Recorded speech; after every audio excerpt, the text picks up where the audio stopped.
يا هلا هلا واهلا بيكم في فيديو جديد. النهارده هنتكلم عن the present simple tense، زمن المضارع البسيط.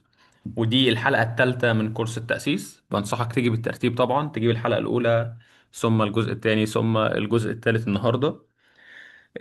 هناخد كل حاجة عن المضارع البسيط. طبعا عندنا 12 زمن في الإنجليش، بس ده كورس التأسيس، أكيد مش هنبدأ بيهم كلهم دلوقتي. هنبدأ بأهم زمن النهارده، المضارع البسيط.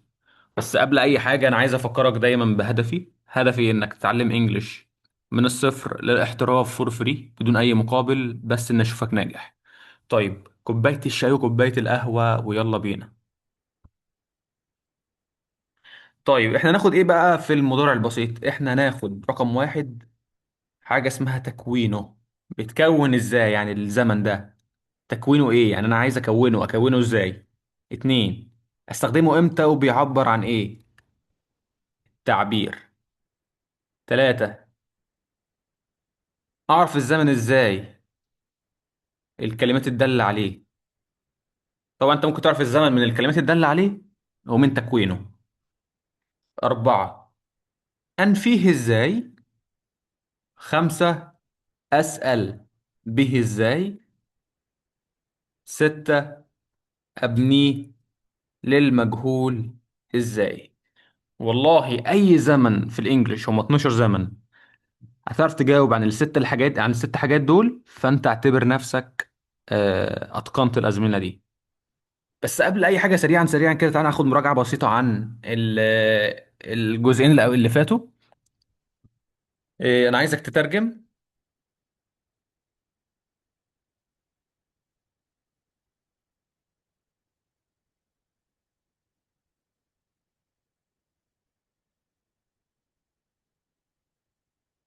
المعلم اخبر طلابه ان يسالوه عندما يريدون.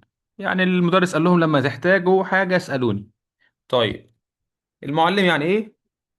برافو، ده تيتشر. اخبره، يخبر في المضارع tell، في الماضي told، تبقى the teacher told. طلابه، هو يعني هي، بس دي ملكيه، فاكر هي في الملكيه بتبقى ايه؟ his students. طيب، أن يسألوه، يسأل يعني إيه ask، بس أن يسألوه تبقى to ask. يسألوه، هو اللي اتسأل هنا، بقى مفعول. فاكر هي المفعول كانت إيه؟ ask him. عندما يريدون، when they need. تمام تمام. خد بالك إن ضمير الملكية his وضمائر الملكية كلها بيجي بعدها اسم. إزاي؟ أشرح لك. my bag، شنطتي. his pen، قلمه. her notebook، كراستها. our school، مدرستنا. كلها بعدها نون. طيب، بس خد بالك في حاجات في الملكية، صفات في الملكية ما بيجيش بعدها نون، ما بيجيش بعدها حاجة أصلا. يعني زي ما أقول لك مثلا إيه، القلم ده ملكي. ملكي دي أقولها إزاي؟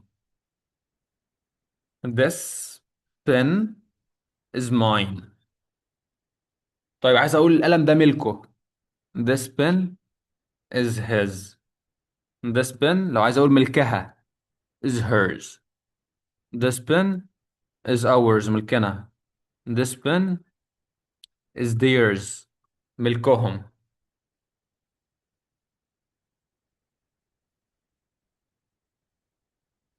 اوكي، ايه تاني؟ yes this pen is yours، ملكك. فالصفة الملكية هنا ما جاتش بعدها ايه؟ ما جاتش بعدها اسم. لكن لو قلت this is my ايه بقى؟ فين النون؟ فين الاسم؟ pen، ده النون. فصفات الملكية من I هتبقى my، من هي هتبقى زي ما هي his، she hers، they هتبقى theirs، you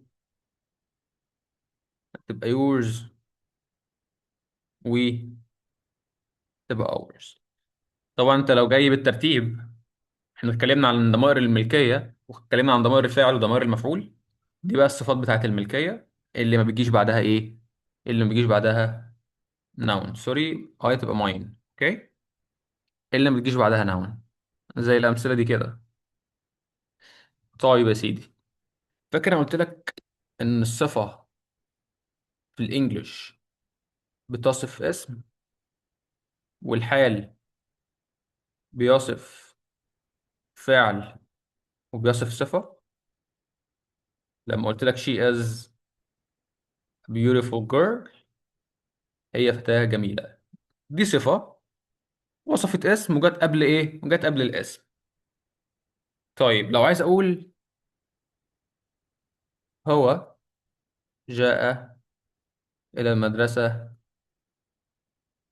سريعا، ترجم: he came to school quickly. طيب عرفنا ان الحال سريعا وصف ايه؟ وصف الفعل ان هو جه ايه؟ بشكل سريع. يبقى جه ازاي؟ جه بشكل سريع. البنت مالها؟ البنت جميلة، وصفت اسم وهنا الحال وصف فعل. طيب يا سيدي، عايز مثال يوريني فيه ان الحال بيصف صفة. انت دلوقتي وريتني ان الحال بيصف فعل، وانت قلت لي ان الحال بيصف فعل وبيصف صفة. وريني. اوريك. لما اقول هي جميلة للغاية، اقول هي حقا جميلة. اقولها ازاي؟ طبعا انت عارف الانجليش ما ينفعش اقول she beautiful، لازم يكون في verb to be. طبعا برضو اتكلمنا عنه في اول حلقة. هنقول she is beautiful. طب دي صفة، فين الحل اللي بيصفها، اللي بيصف الصفة بقى؟ ممكن اقول really beautiful، يبقى هي حقا جميلة. او ممكن اقول she is extremely، she's extremely beautiful، هي جميلة ايه؟ للغاية. تمام. تعالى بقى نتكلم عن المضارع البسيط شوية، ونبدأ برقم واحد: تكوينه. عشان تعرف تكوينه لازم تعرف ان هو بيتكون من التصريف الاول للفعل. الفعل بدون اي اضافات، الفعل العادي في المصدر، اللي هو بنسميه ايه؟ infinitive. وده طبعا اختصار. طبعا انت لازم تكون عارف ان اي فعل بيتكون من ايه؟ من ثلاث تصريفات. لما الفعل يبقى في التصريف الاول، ده مضارع بسيط.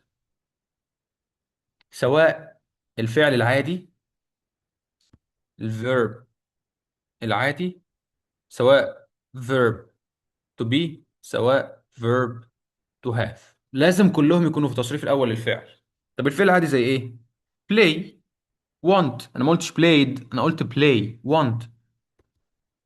go، ما قلتش went، انا قلت go. فطول ان الفعل معاك في التصريف الاول، ده على طول مضارع بسيط. جميل. طيب ينفع اقول I went، انا ذهبت الى المدرسه، وده يكون مضارع؟ لا، ده يكون ماضي. فعشان اقول انا اذهب المدرسه، يبقى في المضارع I go to school. جميل. فعرفنا كده تكوينه بيتكون من ايه؟ من التصريف الاول للفعل. حتى الفيرب to be في المضارع am او is او are. I am a teacher، انا اكون ايه؟ مدرس. ده مضارع بسيط، لان انا ما قلتش I was، لان فيرب to be am with or في المضارع، was were في الماضي. لو قلت I was a teacher، معناه كده كنت مدرس في الماضي، لكن دلوقتي مش مدرس مثلا.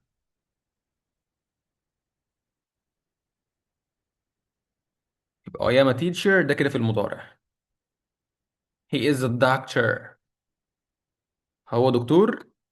وده برضو ايه؟ مضارع. مضارع بسيط ليه؟ التصريف الاول للفعل is، ما ده verb to be. تمام. انت عندك ده فعل على فكرة، وده فعل، وده فعل بس اسمه verb to be. they are good people، هم ناس كويسة، ده برضو مضارع بسيط لأنه في التصريف الأول للفعل. طيب عندي verb to have أو has، دول اسمهم verb to have، ودول في المضارع البسيط. في الماضي اسمهم إيه؟ بقوا had. طبعا لو شفت had ده التصريف التاني للفعل أو التصريف التالت للفعل، فده مش مضارع بسيط. لكن have و has لما يكون ده الفعل الأساسي بمعناها يملك، يبقى ده مضارع بسيط. I have a lot of money، أنا معايا فلوس كتير. She has many followers، عندها متابعين كتير. ده كله مضارع إيه؟ مضارع بسيط. ليه؟ عشان التصريف الأول للفعل. تمام. مثال تاني: she plays tennis. إيه ده؟ أنت ضفت هنا اس ليه يا مستر؟ خليك معايا واحدة واحدة وهتعرف دلوقتي. he goes to school every day at 9 a.m. EST. 9 a.m. وخلاص. طيب he goes هنا يذهب في المضارع وتحط له اس. يبقى عرفنا كده ان من تكوين المضارع البسيط ان هو التصريف الاول للفعل العادي خالص، سواء verb to have او verb to be او الفيرب العادي زي play want go ask need. بس انت هنا يا مستر ضايف اس. اه، اي فاعل مفرد ما عدا اي، اللي معناها انا، ما عدا اي بمعنى انا، الفعل ياخد اس. يبقى انت كده يا مستر ممكن تختصر التكوين بتاعه وتقول لي ان التكوين بتاعه هو تكوين المضارع البسيط، هو التصريف الأول للفعل مع إضافة اس للفعل، ولكن مع هي أو شي أو ات لما يكون الفعل مفرد، هي أو شي أو ات. طيب لو قلت بدل هي قلت أحمد، ما هو برضه ستيل هي هنحط اس. طب لو قلت منى ستيل شي هنحط اس. جميل. فهي او شي او ات او ما ينوب عنهم، يعني احمد ينوب عن هي، فلو قلت احمد بدل هي، شاف دي، لو قلت احمد تفضل زي ما هي لان احمد ينوب عن هي، فبرضه هتفضل goes to school every day.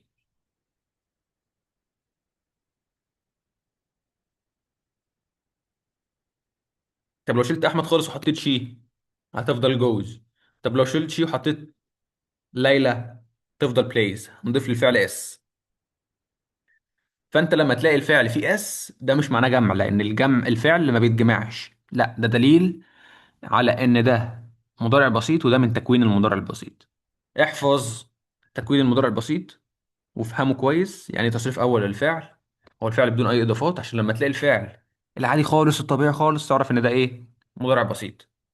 طيب كده انت يا مستر قلت لي تكوينه، هتقولي بيعبر عن ايه؟ تعبير رقم اتنين: ده يا حبيبي بيعبر عن حقائق علمية، حقائق علمية بحتة، ما نقدرش ايه تتدخل فيها. إيه؟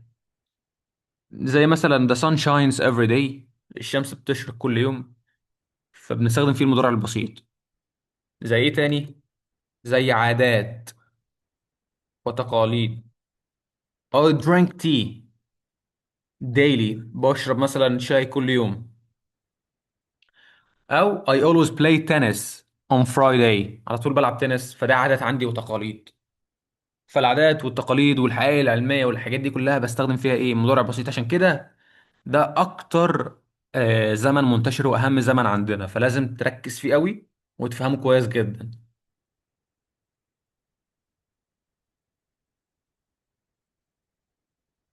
شوية امثلة بقى: هي تنس every Friday she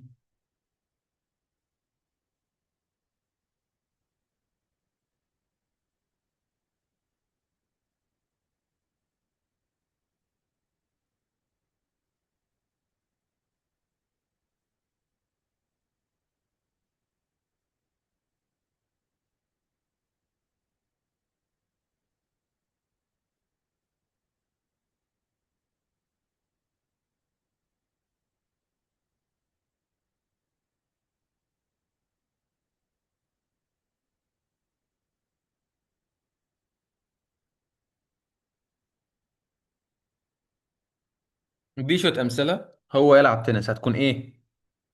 تكون play. غلط. قلنا إيه؟ he وشو it بياخدوا مع الفعل إيه اس، يبقى he plays. طيب هي بتقرأ، خد بالك هي مفرد، هتكون read؟ لا هتكون reads. برافو عليك. طيب I usually بذهب للمدرسة عادة بالأتوبيس. I usually go to school by bus. طب ليه مش جوز يا مستر؟ ما هي اهي. انا قلت لك اي فاعل مفرد ما عدا اي بياخد ايه؟ اس. مفرد غائب ما عدا اي، وبرضو ما عدا يو، اللي هو بمعنى ايه؟ بمعنى انت. They have dinner at 8 p.m. دي كلها بنتكلم عن عادات وحقائق علمية. وطبعا هنبدأ ناخد السؤال، ونبدأ ناخد النفي، وهنبدأ برضو ناخد المبني المجهول. الكلمات الدالة عليه طبعا لو تاخد بالك هي كلمة every، كلمة usually، برضو ممكن نقول they have. لو قلنا they always، كلمة دائما، يبقى usually و always و often عادة، كل دي من الكلمات الدالة عليه.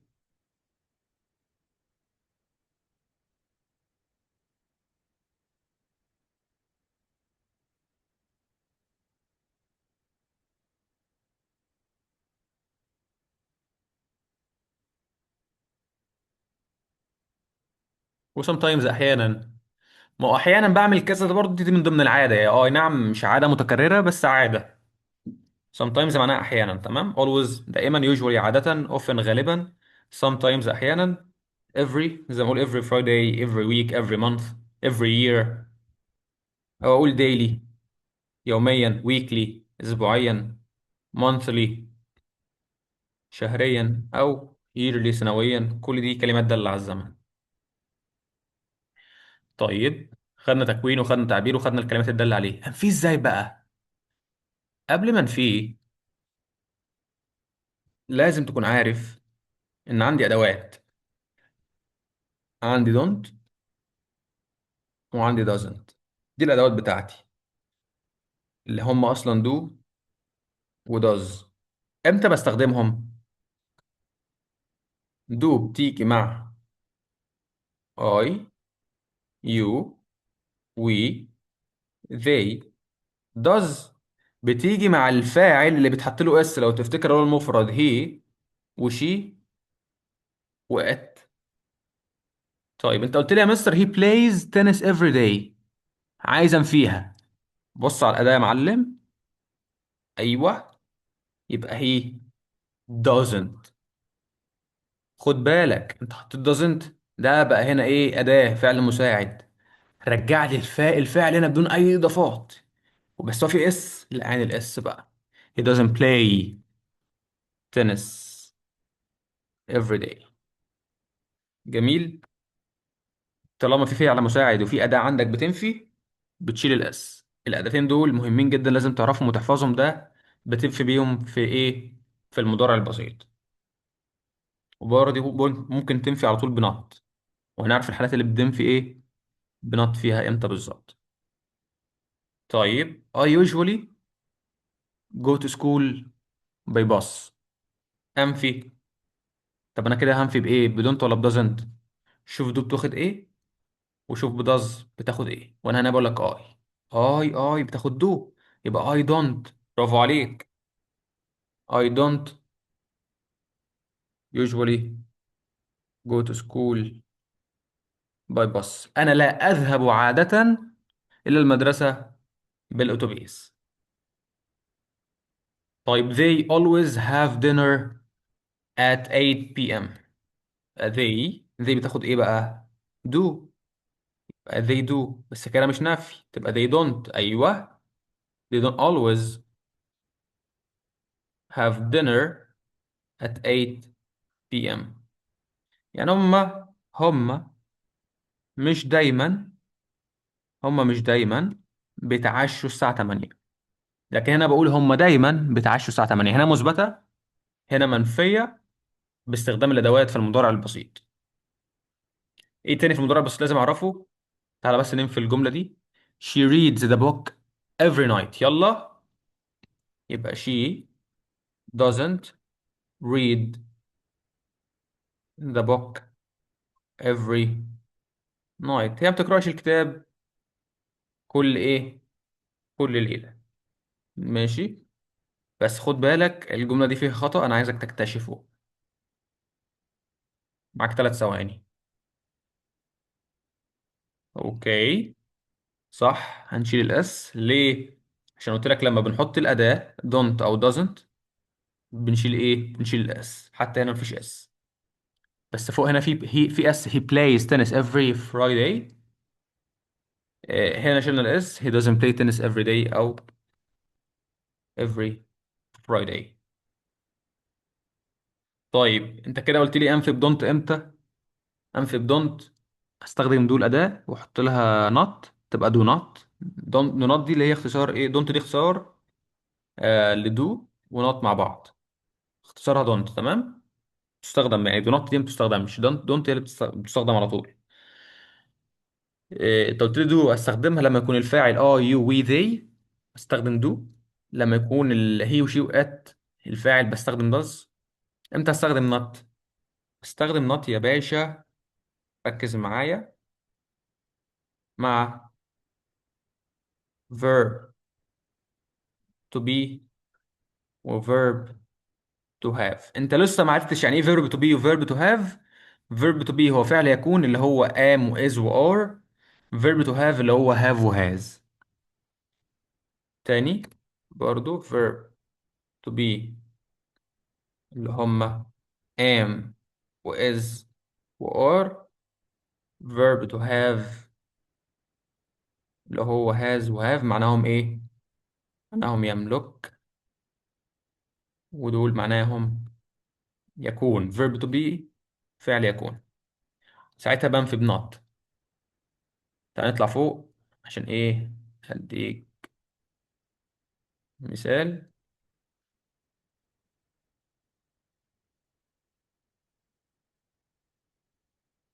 I am a teacher. فيها ازاي؟ هتبقى I'm not a teacher. I have a lot of money. هتبقى I haven't a lot of money. هي مش شائعة قوي. الأصح هنا تقول I don't have a lot of money. تمام. يبقى حتى verb to have ما بتستخدمش معاها not. طب امتى اقول I haven't و he hasn't؟ في حالات معينة هنعرفها بعدين. تمام، خليك عارف دلوقتي ان not تستخدم مع بس verb to be. حتى have و has على حسب الفعل بتستخدم do او بتستخدم does. اديني مثال تاني طيب. he has a ball. هو لديه الكرة. أم فيها he doesn't هتبقى has؟ لا، هترجع لأصلها، هتبقى have a ball. تمام.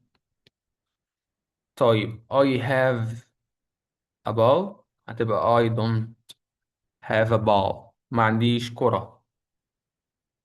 جميل. جميل. فأنت لازم تكون عارف إن أي أداة من دول بترجع الفعل أصله. has بترجع لهاف. أنت ممكن I do play tennis every day. I والأداة مثبتة مش منفية. هنا دو معناها حقا. دو هنا مش معناها يفعل، معناها حقا، لأن أنت جبت إيه؟ دو بلاي فعلين ورا بعض، دو يفعل، بلاي إيه؟ يلعب، فهنا معناها حقا. طب لو عايزا فيها I don't play tennis every day. طب ليه don't مش doesn't؟ عشان قلت لك do بتاخد إيه؟ I we و they و you. طيب عايزين نسأل بقى إيه بالزمن ده؟ نسأل إزاي؟ تعال ناخد الأمثلة اللي فوق تاني ونبدأ نسأل، نغيرهم للسؤال.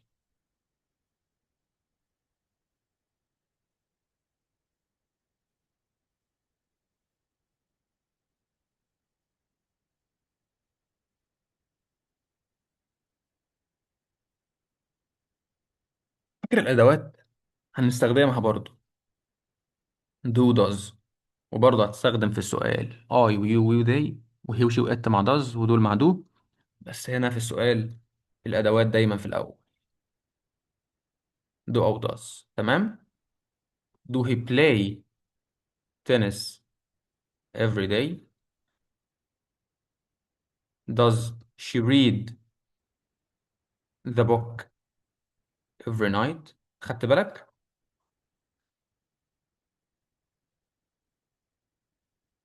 خدت بالك احنا عملنا ايه؟ حطينا ده في الأول، بعد كده الفاعل، بعد كده الفعل.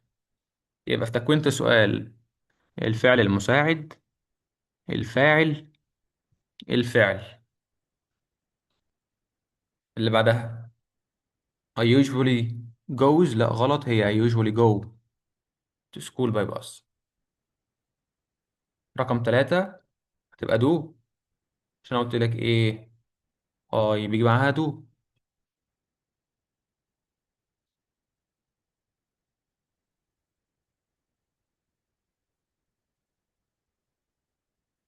ده برضو سؤال، هل أنا عادة بذهب المدرسة بالأتوبيس؟ هتبقى does they always have dinner at 8 p.m. وعلامة استفهام دايما ما تنساهاش، الأداة دايما في الأول في المضارع البسيط، الأداة دايما في الأول في المضارع البسيط في السؤال، الأداة دايما في الأول في المضارع البسيط السؤال. بس ده غلط ليه؟ عشان does ما بتاخدش they، اللي بياخد they do. يبقى بكل بساطة أداة، فاعل، فعل. أداة فاعل فعل. تمام. أنت ممكن تحط usually كده في الآخر عادي جدا. do I go to school by bus usually عادة. ممكن do they have dinner at PM always. ده ظرف الزمان أو الظرف ممكن تحطه في الآخر أو ممكن تحطه إيه بعد الفاعل. Does they always have dinner at PM؟ أو do they have dinner at PM always؟ عشان ما لخبطكش كتير، مش عايزك تتلخبط بس خليك معايا. أداة، فاعل، فعل، يديك سؤال. أداة، فاعل، فعل، يديك سؤال في زمن المضارع البسيط. طيب تعال نسأل بقى مع verb to be ومع verb to have. اعتبرها فعل عادي جدا، حط do I have a lot of money.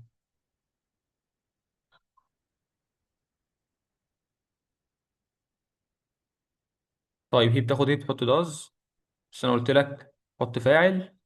ماشي. يبقى أداة، فاعل، فعل. has لا يا معلم، does بترجع كل حاجة لأصلها. فاكر لما does كانت بتشيل الاس؟ برضه does في السؤال هترجع has لأصلها، تبقى have. a car.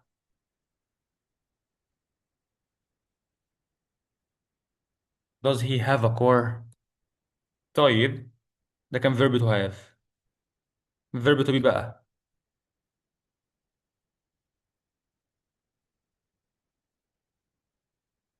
am I with a war.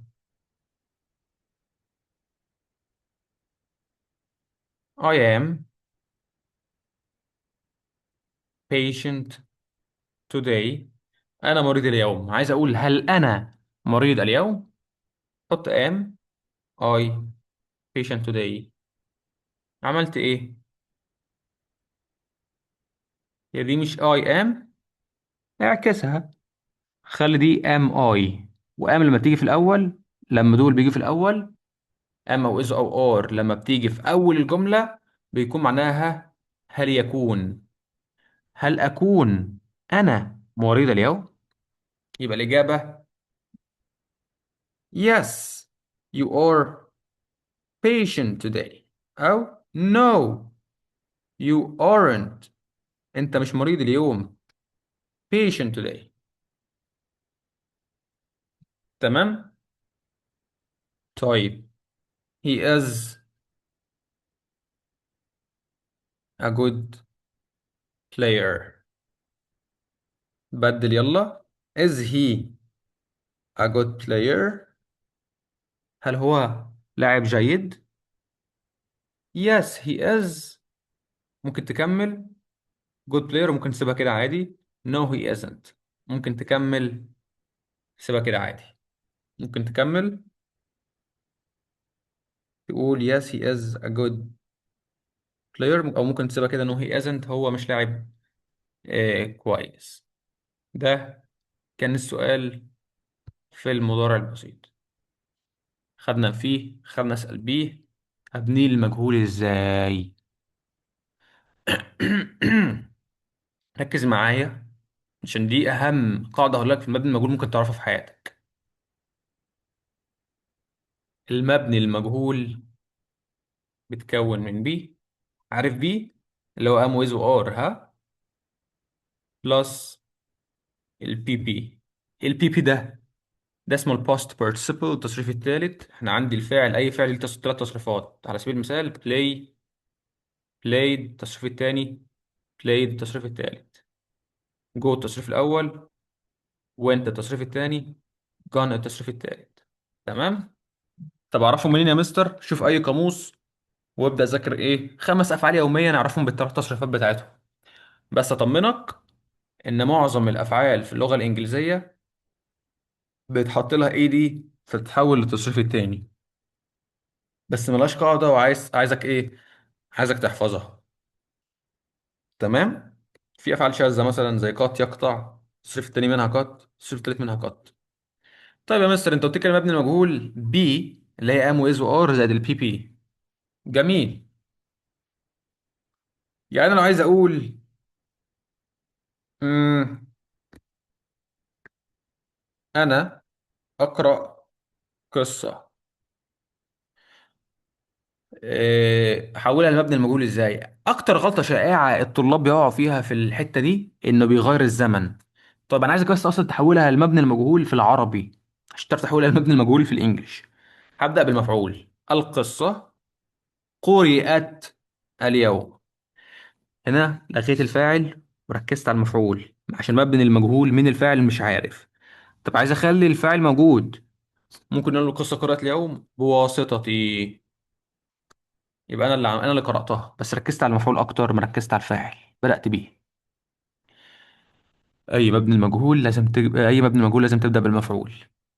طيب I read a story. ممكن تقول today ممكن لا. يلا يا باشا حول المبني المجهول. يبقى story. ايوه دي مفرد، حط لها بي. طيب يعني ايه بي؟ يعني verb to be am و is و are. story بتاخد it، يبقى تاخد it am ولا it is ولا it are؟ يبقى story is. برافو. read ده الفعل، هاته في التصريف الثالث اللي انا بقول لك اهو في البي بي. يبقى is read today. القصة قرأت اليوم. باي مين؟ بواسطة مين؟ بواسطتي، باي مي. يبقى تاني. مفعول.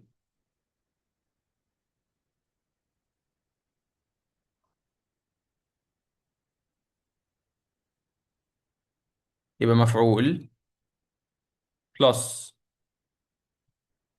بي اللي هي ام واز وار في المضارع البسيط. لو اصلا آه... خد بالك هنطبقها في اي زمن. في اي زمن هنطبق نفس القاعدة. اوبجكت بي زائد البي بي التصريف الثالث.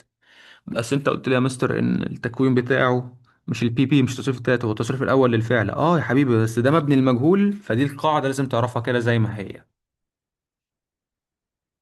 طيب حاجه تانية نقول ايه؟ انا سألت. لا، انا اسأل المدرس. I ask the teacher.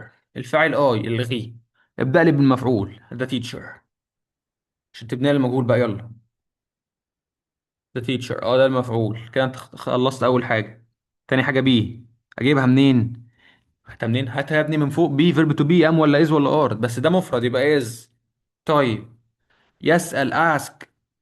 طب في التصريف التالت هتبقى ايه؟ is asked. the teacher is asked. المدرس يسأل. ما تجيش تقول لي the teacher was.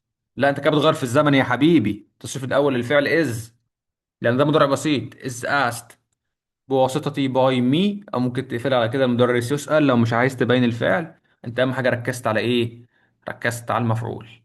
طبعا لو عايز تقوي اللغه عندك لازم تعرف المبني المفعول كويس جدا وتبدا تستخدمه في حياتك اليوميه. إيه مثلا إيه؟ بتشرب ميه او بتعمل اي حاجه، ابدا ابن الميه المجهول. بتقرا كتاب، ابدا اقرا ابن الكتاب المجهول. بتعمل حاجه، ابدا اعمل ابن الحاجه اللي انت بتعملها دي المجهول، وقول ان هي بتفعل بواسطتي. بس اهم حاجه تستخدم ايه؟ بالظبط يعني. طيب، يعني عايز اقول إن الطلاب يحبونني. ولد مؤدب، الطلاب بيحبوا فبيقول الطلاب يحبونني. يبقى the students loves me. مش مضارع بسيط، ايه ده؟ بس ده جمع يا مستر، المفروض تبقى they. اه صح، تبقى love me من غير اس. the student love me. ده مضارع بسيط عشان ايه؟ بتكون من التصريف الاول للفعل.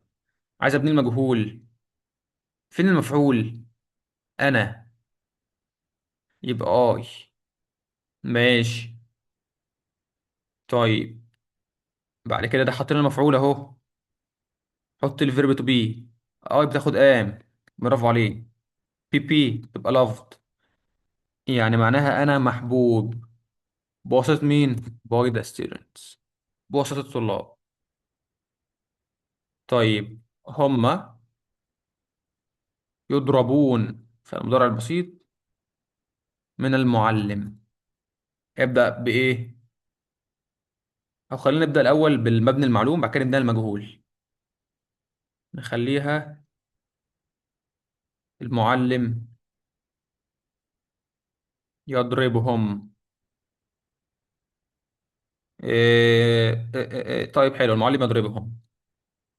The teacher يضرب، قلنا يعني hit them، صح كده؟ لا، في حاجة ناقصة، هاتها. واحد، اتنين، برافو. حرف الاس كان معاك 3 ثواني بالظبط، بس انت جبتها. hits them. ليه hits؟ عشان the teacher مفرد، وهو هي وهي وشي وات، بنحط للفعل اس. the teacher hits them. طيب، ابنيها بقى المجهول. يبقى them المفعول هنبدأ بيها، هترجع لأصلها they. طيب، هات لي بي، احنا حطينا they المفعول. هما اللي اتضربوا. هات لي بي. they are. برافو. هات، لان برضو هات فهات في التصريف الثالث بواسطة المعلم. ده كان التصريف يا سيدي. ده كان هات، ده كان التصريف الثالث للفعل، وده المبني المجهول. تمام. الطلاب فعلوا الواجب. آه، طبعا عايزك تبني المجهول بالانجلش وتكتبها في الكومنتات وانا هصحح لك. ده يعتبر الواجب. انا بشرب الشاي برضو.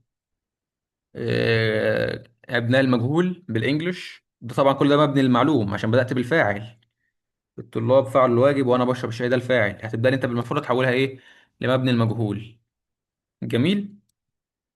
تديني 5 جمل من حياتك اليومية بالانجلش تعبر فيها عن العادات، تخليها مثبتة. جمل معينة تخليها مثبتة، جمل معينة تخليها منفية. أهم حاجة إنهم 5 جمل عن حياتك اليومية، وأبدأ أصحح لك. وده يعتبر الواجب بتاعك بتاع الحلقة الثالثة. أتمنى تكون استفدت، ولو ما استفدتش قول لي برضو إنك ما استفدتش وأحاول أبسط لك. ولو ما استفدتش ما تتفرجش تاني على القناة، ما تضيعش وقتك أنت. العيب مش فيك، العيب فيا أنا اللي ما عرفتش أوصل لك المعلومة. بس كده يا سيدي، أشوفك الحلقة الجاية، والسلام عليكم ورحمة الله وبركاته. صحيح، ما تنساش تعمل اشتراك. اعمل اشتراك، يلا اعمل اشتراك.